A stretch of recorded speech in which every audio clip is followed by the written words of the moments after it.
Kenapa mesti beramal para jamaah? Karena apa yang kita pelajari ditanya apa praktiknya. Ini yang berbahaya.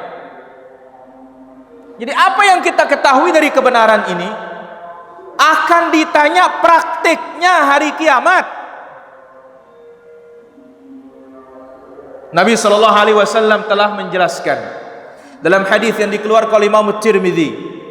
Al-Imam Tirmidzi berkata, haditsun hasanun sahih. Hadisnya hasan sahih. La tazulu, tidak akan bergeser qadama abdin, kedua kaki kita, yaumal qiyamah, pada hari kiamat, dari hadapan Allah. Ingat para hadirin, semua kita ini akan ditanya. Dalam hadis yang lain disebutkan oleh Nabi sallallahu alaihi wasallam, ma minkum min ahadin illa sayukallimuhu rabbuhu yaumal qiyamah laisa bainahu wa bainallahi turjuman. Setiap orang di antara kita ini akan diajak berbicara oleh Allah pada hari kiamat, tidak pakai penerjemah dan tidak bisa geser, tetap berdiri terus. Kapan bisa bergeser? Kalau sudah ditanya 4 hal. Ditanya 4 hal. Pertama, an syababihi, masa muda, di mana dipoya-poyakan. Yang kedua, umrihi, umur kita, waktu kita, masa kita, di mana kita habiskan. 2. Yang ketiga, ada wasyahid, yang menjadi bukti. An ilmihi fima amil, ilmu yang sudah kita dapatkan bagaimana praktiknya, bagaimana pelaksanaannya. Ingat ucapannya Al-Imam Al-Khatib Al-Baghdadi itu. Jadi Allah menyuruh kita belajar dengan tujuan apa? Mempraktikkan. Jadi praktik itu yang menjadi tujuan, ilmu ini menjadi sarana. Jadi ilmu bagaimana praktiknya. Yang keempat, wa an malihi, harta kita.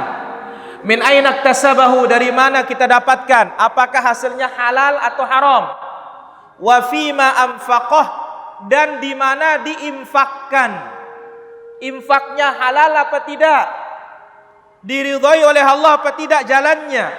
Maka itu sebabnya para hadirin, Nabi sallallahu alaihi wasallam sebutkan dalam hadis yang sahih, fuqaraul muhajirin, orang-orang fakir muhajirin kelak pada hari kiamat masuk surga lebih duluan setengah hari daripada orang kaya. Disiap-siap saja kita yang kaya-kaya ini para jamaah. Jadi fuqaraul muhajirin, orang-orang miskinnya muhajirin dan seluruhnya lebih dulu masuk surga ketimbang yang kaya. Berapa jaraknya? Setengah hari. Tapi ingat, setengah hari akhirat nggak sama dengan setengah hari dunia. Kalau setengah hari dunia jam 6 sampai jam 12 lah, katakan seperti itu, udah setengah hari. Kalau di sana disebutkan oleh Allah Azza wa Jalla dalam suratul Ma'arij, ta'rujul malaikatu warruhu ilaihi fi yaumin kana miqdaruhu 50,000 sanah. Naiklah malaikat pada hari yang kadar hari itu ukurannya, satu hari itu 50.000 tahun. Satu ayat dalam surat As-Sajdah, ka'alfi sanatin mimma ta'uddun, satu hari itu sama seperti 1000 tahun.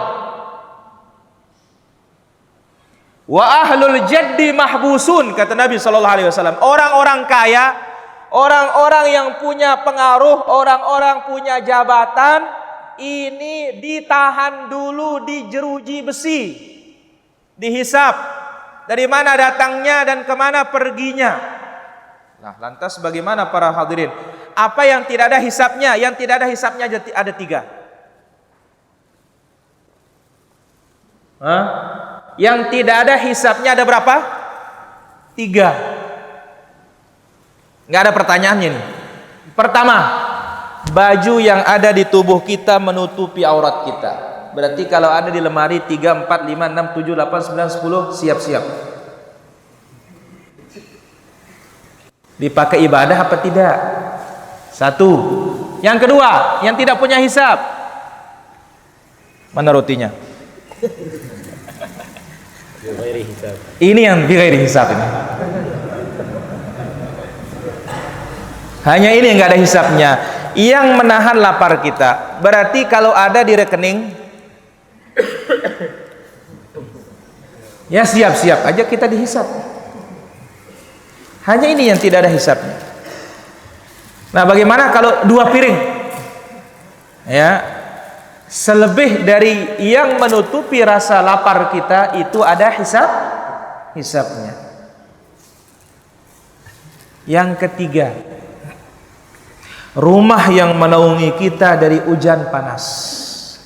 Berarti kalau sampai lantai 2, lantai 3, tambah ada walet lagi, ya burung walet, ya siap-siap aja kita. Intinya sekarang dibawanya benar apa tidak, datangnya dari mana, perginya kemana. Jangan sampai seperti dalam hadis yang diriwayatkan oleh Imam Muslim, awwalu man tasa'ara bihimun nar yaumal qiyamati thalath. Orang yang pertama kali dicelupkan ke dalam api neraka sebelum yang lainnya 3. Orang berilmu, penghafal Quran.